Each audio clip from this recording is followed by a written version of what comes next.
capítulo 24, Deus tem uma palavra para nós. Como é bom ouvir a voz de Deus, né?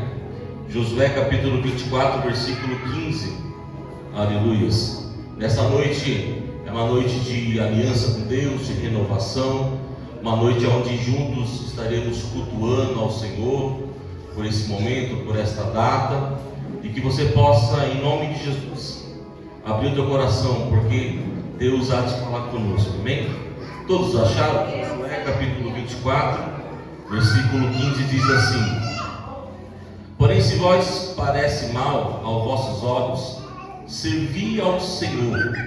Escolhei hoje a quem servais, se é aos deuses a quem serviram vossos pais, que estão além do rio, ou se aos deuses dos amorreus, em cuja terra habitais. Porém, eu e minha casa serviremos ao Senhor. Até aqui, amém? Pai, em nome de Jesus, aqui está a tua santa e poderosa palavra, e que nesta noite seja o Senhor a falar com a tua igreja de uma maneira especial, em nome de Jesus, amém. Possa sentar, fica à vontade.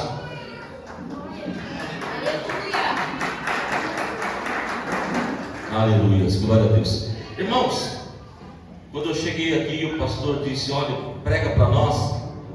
Fui pego de surpresa, e Deus colocou essa palavra em meu coração. Eu quero que você entenda nessa noite o quanto Deus se importa com você, o quanto Deus, Ele ama você.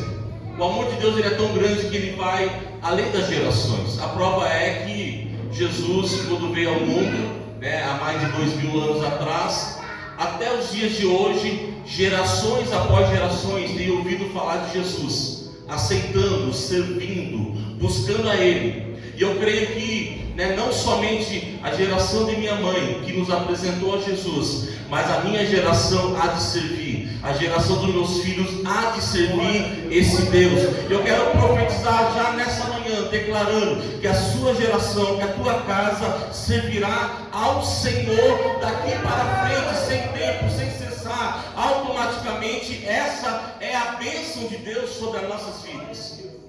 Porém, a gente sabe, irmãos, que o texto ele revela um conteúdo gigantesco em informações. E uma das coisas que Deus me trouxe nessa noite é que houve uma batalha que se encontra no livro de Josué, capítulo 10, versículo 8, que fala sobre a batalha de Josué com os amorreus, aonde Deus fala da seguinte maneira: e o Senhor disse a Josué: não temas, porque tenho dado a tua mão, e nenhum deles te poderá resistir. Então, quando houve essa batalha, Josué vence os amorreus, e automaticamente aqui no capítulo 24, versículo 15, ele cita sobre os amorreus. Por que ele citou sobre os amorreus? Porque havia naquela terra um povo chamado amorreus, e muitas pessoas temiam esse povo. Muitas pessoas olhavam com medo para esse povo, e quando você olha com medo para esse povo, surge uma dúvida no coração. Qual é essa dúvida, pastor? Será que o caminho que eu estou hoje é o caminho certo? Porque se esse povo gera medo, se esse povo gera uma certeza naquilo que eles estão fazendo, e aí automaticamente a gente passa a pensar: será que esse é o caminho certo? Será que esta é a direção que eu tenho? Está sendo a correta? E aí Josué diz assim: escolhei, pois, hoje a quem vós há de servir, se é os deuses dos amorreus, ou o Deus que eu vou servir. Então Josué, ele já começa de uma maneira mostrando o Deus que ele tem e os deuses dos amorreus. E aí ele fala da seguinte maneira: ou vocês vão servir os deuses de vossos pais, que em Josué capítulo 24, versículo 2, os deuses de seus pais, geração de Naor, serviram outros deuses. O seu próprio povo, a geração anterior do povo de Josué, se escorregaram e serviram outros deuses. E é quando Josué declara dois outros deuses contra o Deus que ele vai servir, a gente passa a entender que já está um pouco desproporcional, porque é dois deuses contra o Deus de Josué. E Josué fala casa serviremos ao Senhor. E aí entra uma outra desproporção, por quê? Era Josué, a esposa e os filhos. Vamos supor que Josué tivesse 40 filhos. Era Josué, a esposa e mais 40 filhos. Mas havia uma nação. Então eram 2 deuses contra o Deus de Josué. E havia uma multidão de pessoas contra a família de Josué. Só que quando Josué se coloca diante daquele povo e diz: eu e minha casa serviremos ao Senhor, ele está dizendo: não importa quantos deuses existam, não importa quanto vocês são, o importante é a convicção que eu tenho com o Deus que eu sirvo. E qual é essa convicção que você tem hoje, meu amado? Você crê que o Deus que você está aqui hoje buscando, ele pode mudar a tua vida? Então creia, confie, espere, e assim será sobre a tua vida. Qual é a convicção que você tem sobre a tua família? Você crê que o Deus que você está aqui hoje buscando vai salvar a tua casa, vai levar os seus a viver o extraordinário? Então continue crendo, buscando, porque assim será em nome de Jesus. Quando Josué se coloca diante do povo: escolhei hoje, porque eu e minha casa serviremos ao Senhor. Esse termo serviremos não está relacionado ao passado, está relacionado ao futuro. Porque talvez até ali Josué tivesse feito tudo o que Deus mandou, mas ainda não tivesse declarado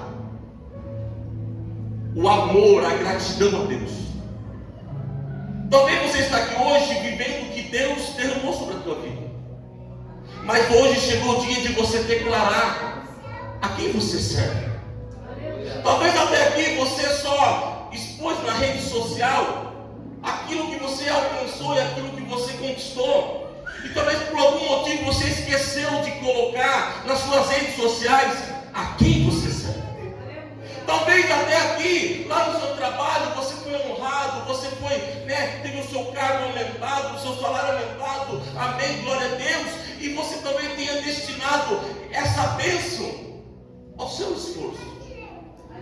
Mas hoje é o dia de você declarar que a bênção lá do seu trabalho foi o Senhor que te deu.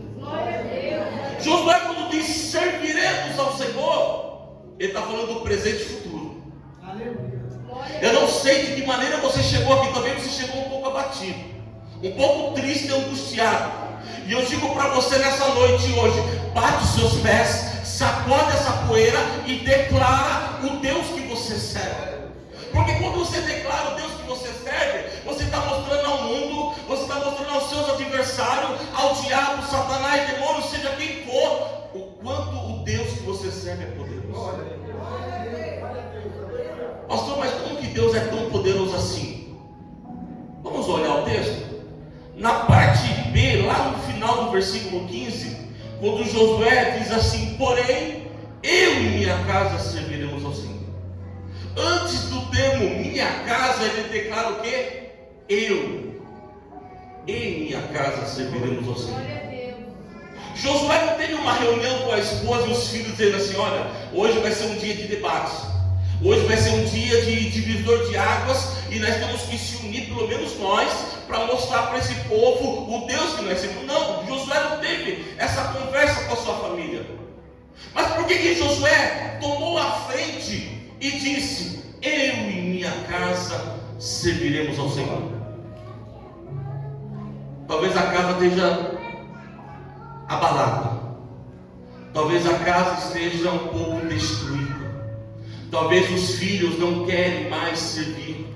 Talvez a esposa, o marido, talvez há pessoas lá na tua casa que não estão na mesma comunhão que você está. Mas quando Josué disse ele está dizendo assim: pode haver um povo que não ora lá em casa, mas eu oro. Pode haver um povo que lá em casa não busca, mas eu vou buscar. Pode haver pessoas lá em casa que não estão com compromisso como eu estou, mas eu vou continuar até o fim com esse compromisso. Sabe o que Deus está dizendo nessa noite? Chegou o dia, chegou a hora, o momento de você se colocar como coluna na tua casa. Você vai ser aquele que vai gerar diferença sobre a vida da tua esposa, sobre a vida do teu marido, sobre a vida dos teus filhos. Você vai servimos ao Senhor. É muito fácil dizer servir ao Senhor.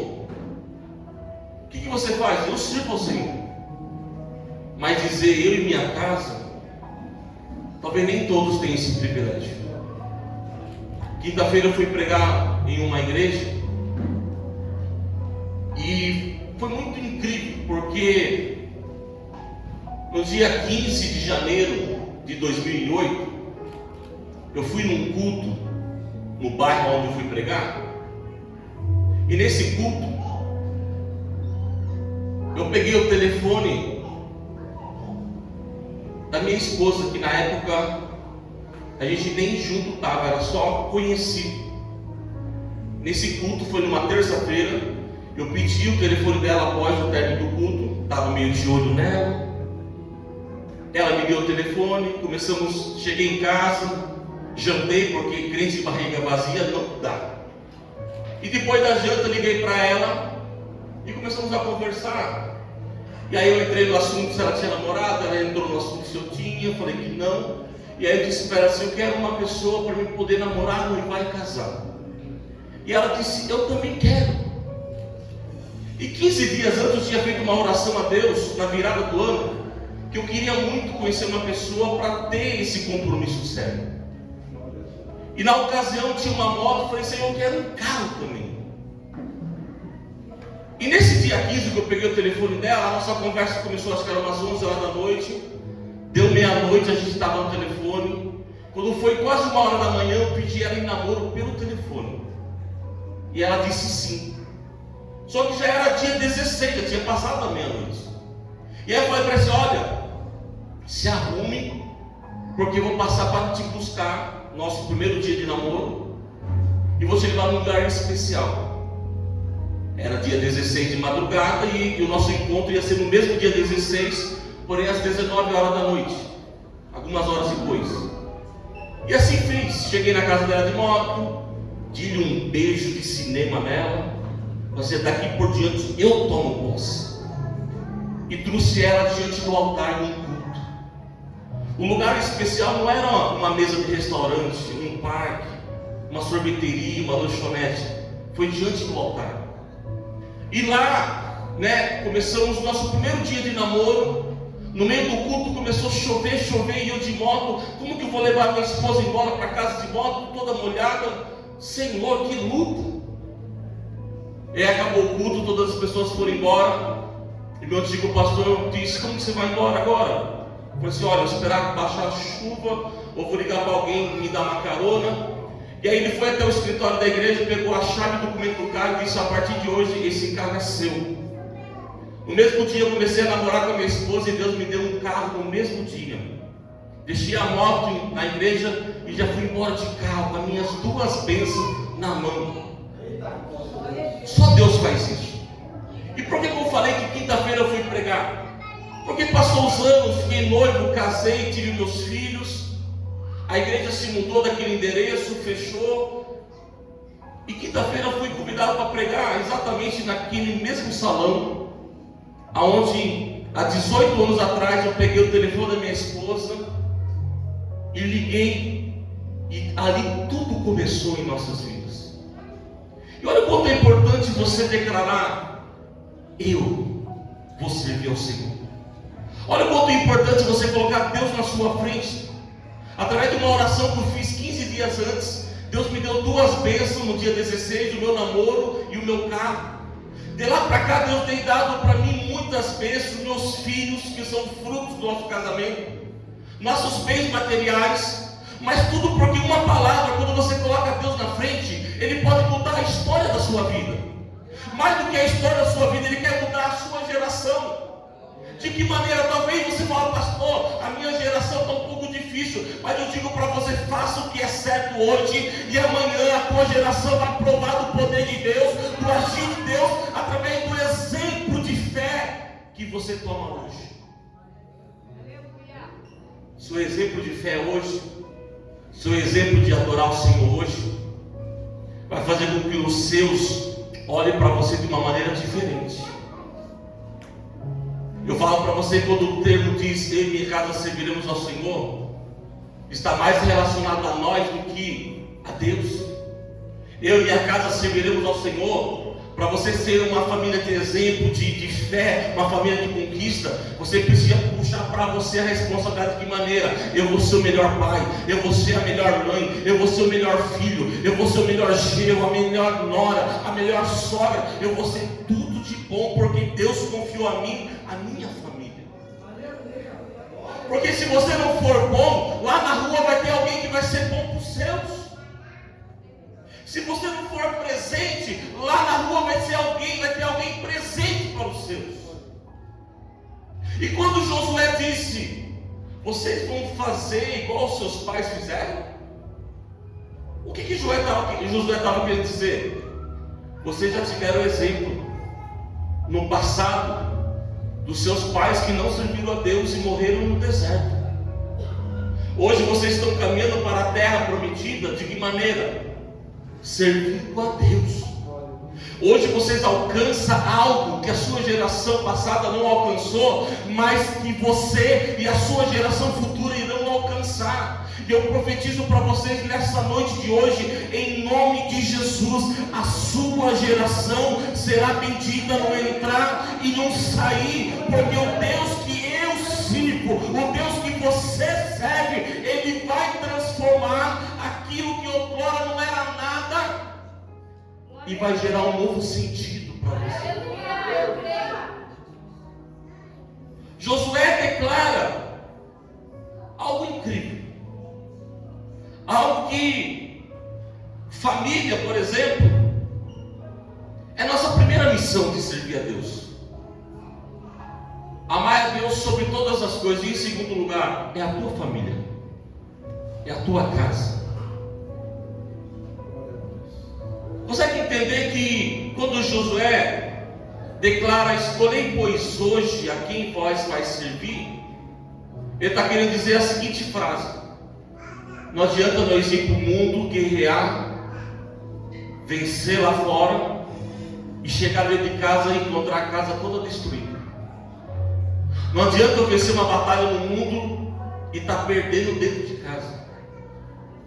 Tua família, irmãos, precisa ser um bem, aonde você, nessa noite, a partir de você, presta atenção nisso, a partir de você vai mudar o ambiente da tua casa. Você vai trazer a essência do amor que não havia mais, a essência do carinho, do respeito que não havia mais.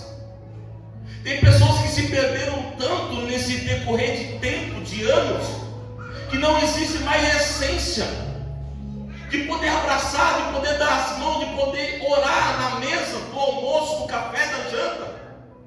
É o filho que pega o prato e vai jantar no quarto. É a filha que fica no computador na sala. É a mulher que está no fogão comendo e fazendo serviço. Não existe mais a essência de sentarem juntos. Quando Josué declara, escolhei pois hoje a quem vós vais servir, porque eu e minha casa vamos servir ao Senhor, ele está dizendo o quê? As minhas maiores batalhas são dentro de casa. Você consegue entender o quanto isso é verdade? O mundo lá fora pode te criticar, pode descer a bordoada de você, mas a gente não dá bola, porque eles não conhecem a nossa vida. Eles não sabem o nosso dia a dia, então eles falam por falar. Mas você sabe que os seus, quando falam, como dói, como é difícil. E hoje Deus quer restaurar o teu lar. Eu vejo aqui 4 pontos. O primeiro ponto, família. Qual é o segundo ponto, pastor? Altar. Quando você mantém a tua família no altar, é o altar que te alimenta, é o altar que te sustenta, é o altar que gera paz, gera sustento para os seus. Eu acho que já falei aqui esses dias atrás, a pastora, minha esposa, foi arrumar o quarto, trocar a roupa de cama das crianças. E no cantinho do guarda-roupa, bem escondido assim, tinha uma folha de caderno rasgada e escrito a lápis: minhas metas para 2026. Honrar meu pai e minha mãe, aprender a tocar guitarra, servir ao Senhor. O meu filho de 12 anos fez uma meta para 2026 que eu, talvez como pai, não tenha feito no papel. Eu tenho minhas metas, que é manter e construir e avançar, mas eu não coloquei no papel do jeito que ele colocou. Mas quando você vê alguém se projetando a isso, é Deus honrando aqueles que estão no altar. Talvez eu como pai não vou ser 100% presente, mas quando a minha casa está no altar, o altar ele faz a minha vez por não estar presente. Glória a Deus. Você tem que entender que às vezes o marido, o pai, sai cedo para trabalhar e só volta tarde, só volta à noite. E aí, entre parentes, se torna uma pessoa ausente na cabeça de muitos por aí. Mal sabe ele que ele está trazendo o sustento, o alimento, o cuidado para a sua família. Só que quando a família está no altar, o pai pode até não estar presente, mas tem lá uma mãe presente, tem o Espírito de Deus que é presente, tem a presença de Deus que é presente, tem o poder e a graça de Deus que é presente. Então isso significa, por mais que você está em atividade por fora, tentando trazer o sustento, nada vai faltar para os seus, porque Deus é aquele que supre a necessidade da casa. Primeiro família, segundo altar, e terceiro pastor, é a graça.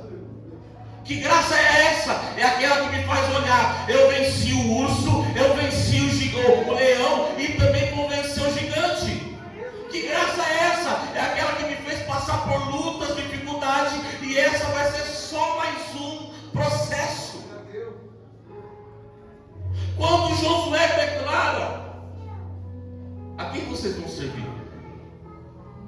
Consegue entender no profundo que havia muita divisão de pensamentos, muitas opiniões de pensamentos? Porque para um líder chegar e dizer a quem vocês vão servir, isso mostra que tinha pessoas ali que foram comprados ao ponto de não servir o Deus de Josué. Tinha pessoas que ali se espelharam nos seus antepassados e não queriam mais servir o Deus de Josué. Tinha pessoas que tinham medo dos amorreus e falavam assim: não vou servir os deuses dos amorreus e não vou servir o Deus de Josué. Essa divisão de pensamentos, ela não traz um alinhamento. É como se você falasse assim, pegasse 10 carros e falasse assim: olha, vamos sair daqui agora da igreja, esses 10 carros, e a gente vai se encontrar lá no Shopping Ciane. Eu iria pela Avenida Ipanema, alguém iria pela Santos Dumont, alguém fosse lá pela Itavuvu, alguém fosse pela General Osório. O objetivo seria o mesmo, Shopping Ciane, mas percebe que seria caminhos diferentes, porque cada um tem uma mentalidade. Não, aqui é mais rápido, ali vai ter trânsito, aqui é uma mão rápida. E essa divisão de pensamentos, ela não traz a graça de Deus. Mais do que não trazer a graça de Deus, ela não traz o quarto tópico, que é as promessas do Senhor. Pastor, do que você está falando? Quando há divisão de pensamentos, há divisões de busca. E uma família unida, ela busca por um único sentido, ela busca por um único propósito. É como se você alinhasse 5 pessoas na tua casa buscando pela compra de um carro, por exemplo, e os 5 buscassem pela compra desse carro, e não havia um outro pensamento, uma outra busca, a não ser até ambos conquistarem a compra do carro. Mas quando começa a haver divisões de pensamento, já começa a pensar: não, vamos comprar da cor preta, não, mas o branco suja menos. Não, mas vamos comprar um carro elétrico porque vai economizar combustível. Não, mas vamos comprar um carro carburado porque nem se consegue mexer, injeção eletrônica é difícil de lidar. Vamos comprar um carro mais em conta. Não, mas o em conta não tem ar-condicionado, não tem direção hidráulica. Divisões de pensamentos gera resultados diferentes. Esses resultados não exaltará a tua casa.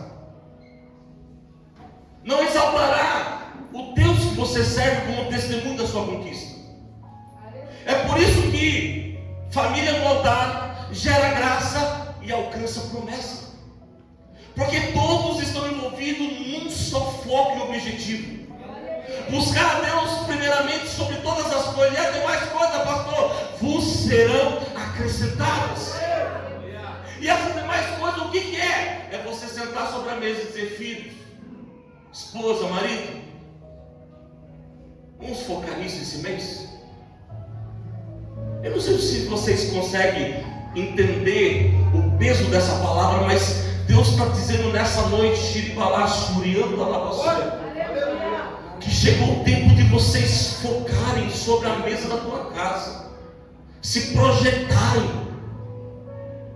Eu lembro, por exemplo, quando eu e o pastor Leandro começamos, desde cedo, nós nascemos na graxa, trabalhando com o nosso pai.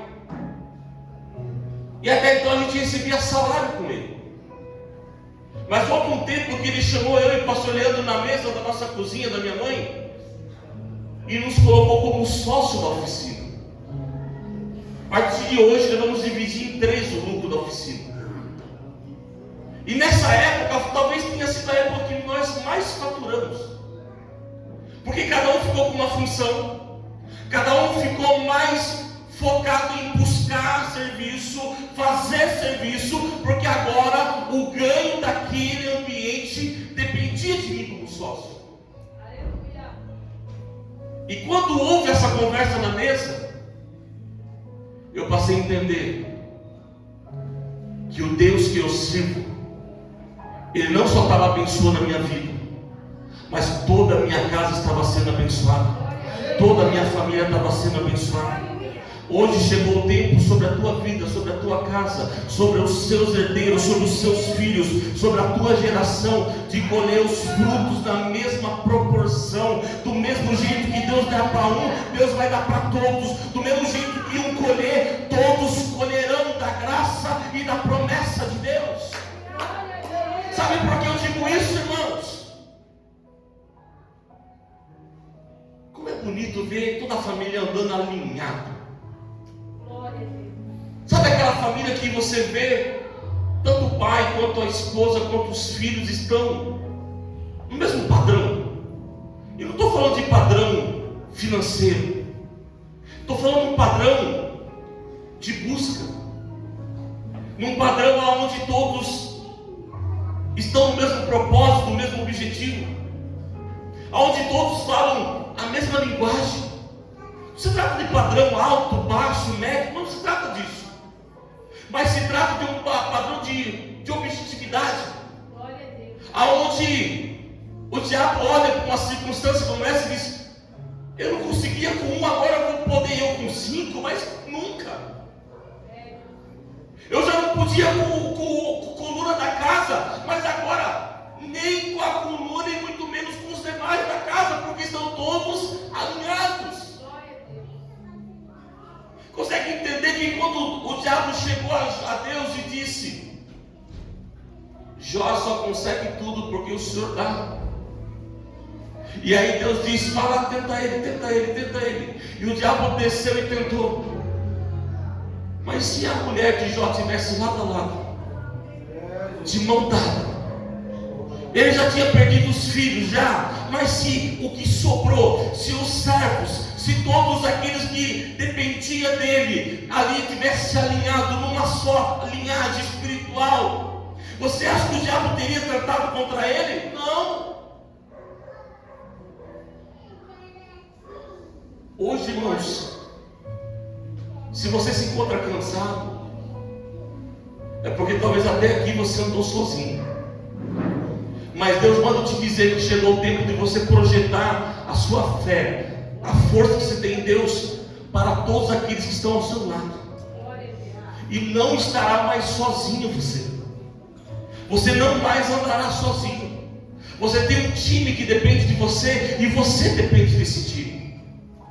E quando Deus, Ele lança essa promessa, quando Josué lança essa promessa: eu e minha casa serviremos ao Senhor. Ele assume a responsabilidade de estar na liderança, na frente, caso alguém falha. Mas acima de tudo, ele sabia com quem estava contando.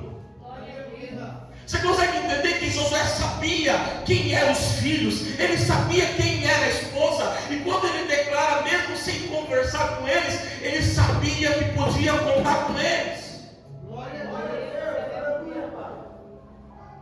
Por que Maria, mãe de Jesus, foi até Jesus e disse: acabou o vinho? Ela conhecia o filho que tinha. A Bíblia fala que o primeiro milagre de Jesus foi no casamento, transformou água em vinhos. Mas ela conhecia o Jesus filho que estava lá na casa, que fazia serviço com o pai. Ela sabia do potencial do filho. Para ela chegar e dizer para Jesus, no primeiro milagre, no primeiro momento que Jesus começa a se relacionar com pessoas, dizendo: acabou o vinho. Ela sabia o filho que tinha.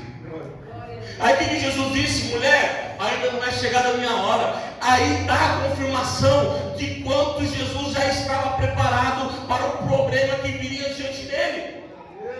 E como se não bastasse, ela chega diante dos serventes e diz o quê? Fazei tudo quanto ele te pedir, porque eu conheço o menino. O menino é meu filho, eu sei do que ele é capaz, e o que ele pedir, faça, porque assim será.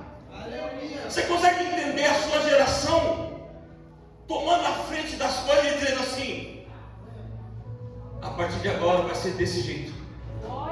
E você por detrás dos bastidores olhar e dizer: orgulho de papai, orgulho de mamãe, não precisa mais do meu falar, não precisa mais do meu direcionar. Agora eles estão caminhando sozinhos, agora eles estão caminhando com as suas próprias pernas, com a sua própria fé. Consegue entender, irmãos, o quanto isso é incrível? O quanto isso é importante? Lá na nossa igreja, todo domingo nós entregamos um jejum e começa outro. Hoje eu tenho que comer aquelas coxinhas que estão ali atrás até meia-noite. E depois da meia-noite eu estou de jejum de coxinha, de massas. Uma semana sem comer massas. Pergunto para os meus filhos se eles comem.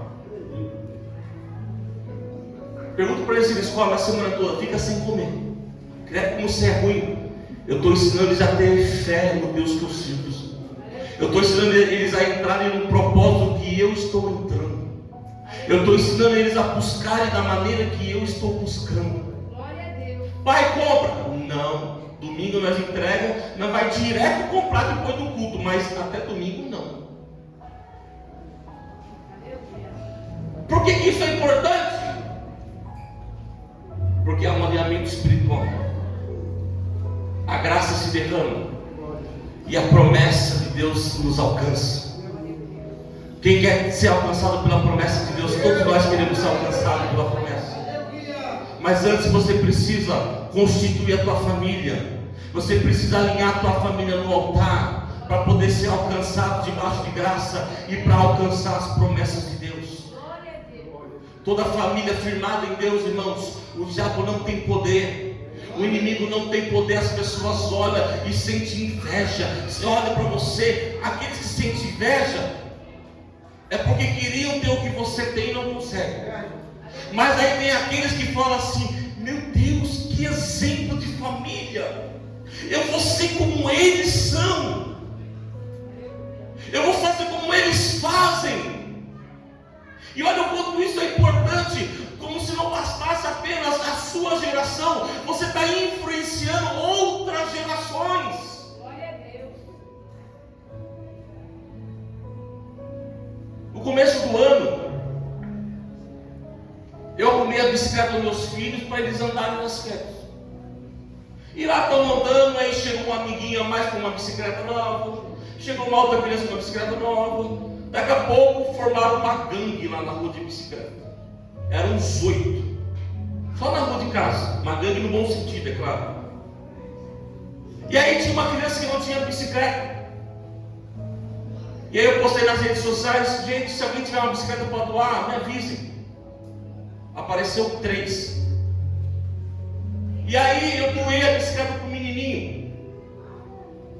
E ele não acreditou. Ele não congrega na igreja. Ele não é da nossa fé. Os pais deles vão na macumba. O pai dele está quase se tornando pai de santo. A mãe dele frequenta o terreiro. ele frequenta o terreiro de macumba, ele foi uma criança que foi expulsa de outra van escolar, e aí quando ele veio para a nossa van, a outra van disse: vocês vão sofrer com ele. E na mesma hora nós repreendemos o nome de Jesus e falamos: ele vai ser bênção na nossa van. Ele se transformou de um jeito, esse menino, irmãos, que aonde ele vê eu, ele grita: Jadani, porque se tornamos referência sobre a vida dele. A mãe dele, toda postagem que eu faço, a mãe dele comenta: Deus abençoe, gratidão. Ela usa até um termo assim que, né, compromete. Ela fala assim: vocês são os melhores. Nossa, como eu adoro ouvir isso. Mas aí que está, irmãos, sem a gente perceber, tem pessoas que estão de olho em nós, estão só observando a sua atitude, porque às vezes, sem a gente perceber, a gente falha como pai, às vezes sem perceber, a gente falha como mãe, sem perceber, a gente falha às vezes como filho, como genro, como nora, como sogra, como sogro. E olha o quanto é importante a gente se comportar em Deus, ser objetivo com as coisas de Deus. Não precisa você andar de terno e paletó o dia todo no sol, dizer: não, eu sou crente. Basta você ter postura de crente, basta você ter visão de crente, se comportar como crente. Não é a roupa que distingue não quem você é, não. É o seu comportamento. Josué disse: olha, eu e minha casa serviremos ao Senhor. E se está relacionado ao presente e futuro. Até ali talvez ele tinha tido um tipo de comportamento, mas agora ele precisaria ser exemplo para aquela multidão que estava seguindo ele. Quando ele fala: eu e minha casa serviremos ao Senhor, ele está dizendo: família, agora a gente tem que mostrar quem nós somos de fato. Agora temos que mostrar a quem nós servimos de fato, porque tem pessoas que estão de olho em nós, e quando essas pessoas veem o quanto nós somos homens e mulheres exemplo em fé, servirão ao Senhor também. Em outras palavras, para me encerrar, tudo que você for fazer, você vai ser beneficiado, e mais do que aquilo que você vai alcançar, gerará testemunho para a glória de Deus. A glória de Deus está à espera do seu testemunho de vida, da sua casa, da sua família. A glória de Deus está à espera do seu exemplo, do seu comportamento. Então hoje, assuma o seu lugar diante da presença de Deus como servo e declare: eu e minha casa serviremos ao Senhor. Sabe o quanto é importante você ser influente? Hoje eu tive o privilégio de comer um peixe na hora do almoço, mas eu não gosto de pescar, muito menos limpar peixe, não gosto. O pastor Leandro sabe disso. Uma vez ele me convidou para pescar, eu comprei quase R$300 de material de pesca. Cheguei lá, pedi uma porção de tilápia, uma Coca-Cola. A hora que acabou a porção, dei tudo as coisas para ele e vim embora. Não gosto de pescar, e ele já gosta. Se você passar o dia todo dentro de uma peixaria, você não vai tocar no peixe, você não vai comprar o peixe, você não vai limpar o peixe. Mas quando você chegar em casa, o que a esposa vai dizer? Que cheiro de peixe é esse, homem? Porque a influência daquele ambiente pregnou em você. Só que se você passar o dia todo numa casa de perfume, uma perfumaria, quando você chegar em casa, você não tocou no perfume, você não comprou o perfume, você não experimentou o perfume, mas quando você chegar em casa, vão dizer: que cheiro bom é esse? Porque o ambiente atraiu, se apegou em você. Por que eu estou falando sobre ambientes? Quando eu falo de manter a família sobre o altar, eu estou falando do ambiente que vai sustentar a tua casa. Porque se você não tiver esse costume de buscar a Deus diante do altar, com a tua casa, com a tua família, com os seus, talvez você esteja sendo influenciado por outros ambientes que em vez de trazer elogios, vai trazer críticas sobre a tua vida. Que cheiro é esse de peixe? Sem você perceber, por mais que você goste de peixe, mas você vai se sentir incomodado, porque você sabe que peixe cheira mal. Mas quando você está diante da presença e do altar do Senhor, o bom perfume vem sobre a tua vida. E esse bom perfume gerará sobre as pessoas a pergunta, sabe de quê? Como você está diferente? Como o seu sorriso mudou? Como o seu semblante mudou? Como você está perfumado? Como está? Você está diferente. E aí entra, irmão, sabe o que? Eu servi ao Senhor. Você poderia estar em casa, mas está servindo. Você poderia estar deitada nesse exato momento, mas está diante de um altar buscando a Ele. Hoje você sairá daqui com um bom perfume. E quando você chegar na tua casa, eu quero que você faça exatamente a diferença no teu lar. Aquilo que você não fazia, eu quero que você comece a fazer. Ah, pastor, mas o meu marido é difícil. Irmão, se ele está cheirando peixe, vá lá com um bom perfume e mostre um bom cheiro a ele. Irmão, se eu fosse mulher, eu não sou.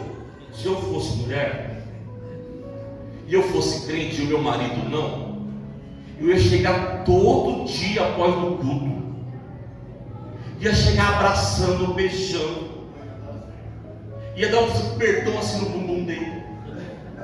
Eu falo isso com proporção de que maneira? Não espere a mudança do teu marido, porque o mundo não vai orientar ele a mudar com você. As coisas que ele faz de errado, não tem nenhum tipo de orientação dizendo, olha, você precisa mudar com a tua esposa, senão você vai perder a tua família. Ninguém orienta ele a isso.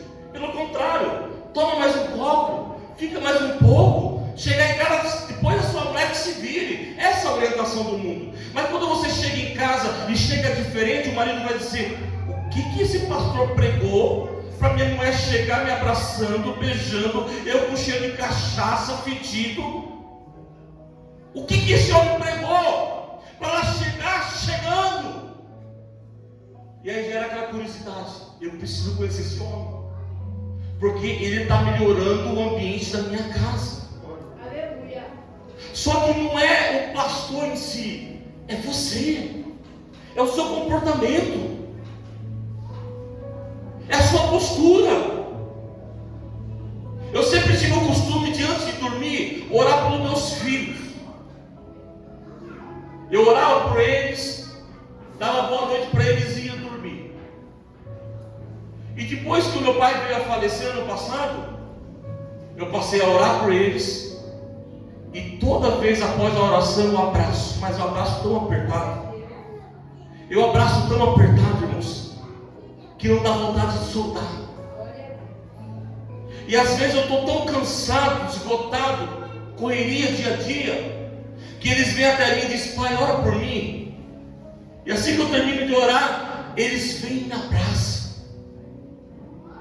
E isso já gerou um costume, que o dia que não tem, que não acontece para a glória de Deus, mas quando gera um atraso, porque às vezes eu já estou deitado, ou porque eles já estão dormindo, no dia seguinte, quando eles acordam, eles vêm correndo, me abraçam e dizem, bom dia, pai. Ontem você esqueceu de orar por mim, você foi deitar. Ontem eu dormi, pai, não recebi a tua oração. Consegue entender, irmãos, que está nas suas mãos o que você mais precisa, já está sobre você? Quando Jesus disse alimentar essas multidão, alguém disse, nem com 200 denários de pão dá para alimentar esse povo. Mas aí aparece um jovem com 5 pães e 2 peixinhos. Quer dizer que o que Jesus precisava para alimentar a multidão já estava sobre a multidão, que era um jovem com 5 pães e 2 peixes. Isso significa que a multidão que você tem para se alimentar já está sobre você, os 5 pães e 2 peixes. O que é 5 pães e 2 peixes, pastor? É a atitude de se apresentar, é a atitude de se mostrar. Ele estava entre a multidão, mas aí o discípulo disse, apareceu aqui um jovem diante do altar de Jesus, e ele tem 5 pães e 2 peixes. Se apresenta a partir de hoje. Se apresenta. Seja aquele, irmãos, que vai ser o diferencial em qualquer lugar. Qualquer lugar. O ambiente que você quer só depende de você. Eu quero que você se coloque de pé nessa noite.